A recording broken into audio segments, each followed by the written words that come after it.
అందరికీ నమస్కారం. నేను మీ మనోజ. ఈరోజు పొన్నం ప్రభాకర్ గారు ఏదైతే కవితక్క గురించి వ్యాఖ్యలు చేసిరో దాన్ని తెలంగాణ ఆడబిడ్డలుగా తెలంగాణ జాగృతి తరఫున తీవ్రంగా ఖండిస్తున్నాం. ఎందుకంటే ఈరోజు ఒక బీసీ ప్రాతినిధ్యం వహిస్తూ బీసీ మినిస్టర్ అయ్యుండి కూడా ఈరోజు ఏదైతే కవితక్క గారు బీసీల కోసం పోరాటం చేస్తున్నారో అవహేళన పరిచే విధంగా వ్యాఖ్యలు ఉన్నాయి. ఆ వ్యాఖ్యలను నిజంగా ఖండిస్తున్నాము, వెనక్కి తీసుకోవాలని కోరుకుంటున్నాం.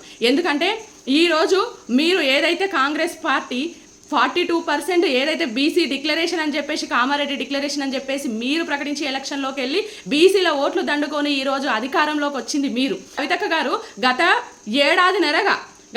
ఏడాదిన్నరగా పోరాటం చేస్తున్నారు బీసీల కోసం. బీసీలకు 42% రిజర్వేషన్ ఇవ్వాలి, అవి కూడా మూడు బిల్లులను ప్రవేశపెట్టాలి అని చెప్పి అక్కగారు పోరాటం చేశారు.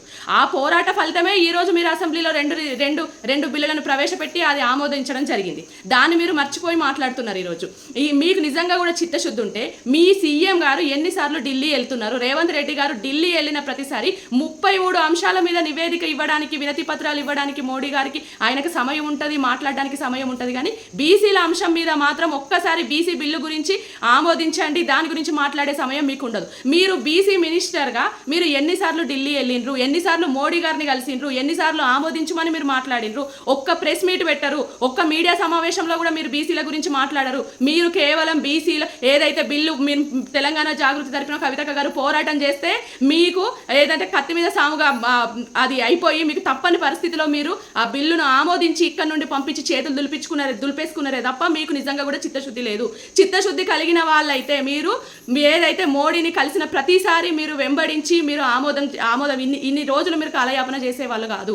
కానీ ఈ రోజు కవితక్క గారి గురించి మీరు మాట్లాడుతున్నారు. గుమ్మడికాయల దొంగ ఎవరంటే మీరే భుజాలు దరుముకుంటున్నారు. నిజంగా దయ్యాలు వేదాలు వల్లించేది మీరు కాంగ్రెస్ పార్టీ ఇంతకు ముందు 60 సంవత్సరాలు తెలంగాణలో అధికారం చెలాయించినప్పుడు కూడా ఎప్పుడు బీసీలకు న్యాయం చేయలేదు, తెలంగాణ ప్రజలకు న్యాయం చేయలేదు. కానీ ఈ రోజు తెలంగాణ ప్రజల్ని మభ్యపెట్టి మోసం చేసి ఈ రోజు మీ మాటలతోని మీరు గద్దెకెక్కిండ్రు, మళ్ళొకసారి తెలంగాణ ప్రజల్ని మోసం చేస్తూనే ఉన్నారు. కానీ కవితక్క గారు ఏ ఇష్యూ తీసుకున్నా తెలంగాణ రాకముందు ఉద్యమం కోసం బతుకమ్మ ఎత్తుకున్నా కూడా తెలంగాణ యాస భాష కోసం పోరాటం చేసిన, ఆ రోజు అంబేద్కర్ విగ్రహం అసెంబ్లీలో ఉండాలని పోరాటం చేసిన, ఆ తర్వాత మహిళా రిజర్వేషన్ బిల్లు కోసం పోరాటం చేసి సాధించుకున్నా, ఆ తర్వాత బీసీ రిజర్వేషన్ కోసం కూడా నేను పోరాటం చేస్తానని ఆనాడే ప్రకటించిండ్రు కవితక్క గారు. తను కొత్తగా ఎత్తుకున్న ఉద్యమం ఏం కాదు.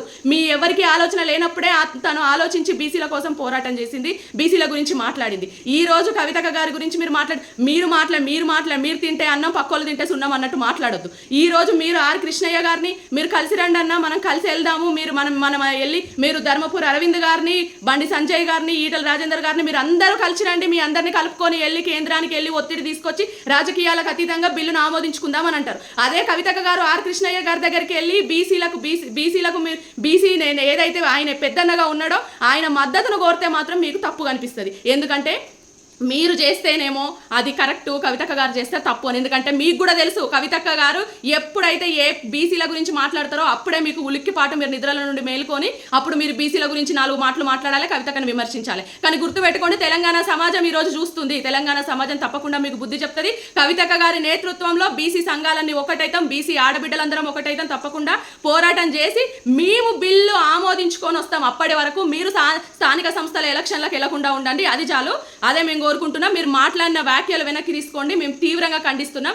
జై తెలంగాణ, జై జాగృతి, జై కవితక్క.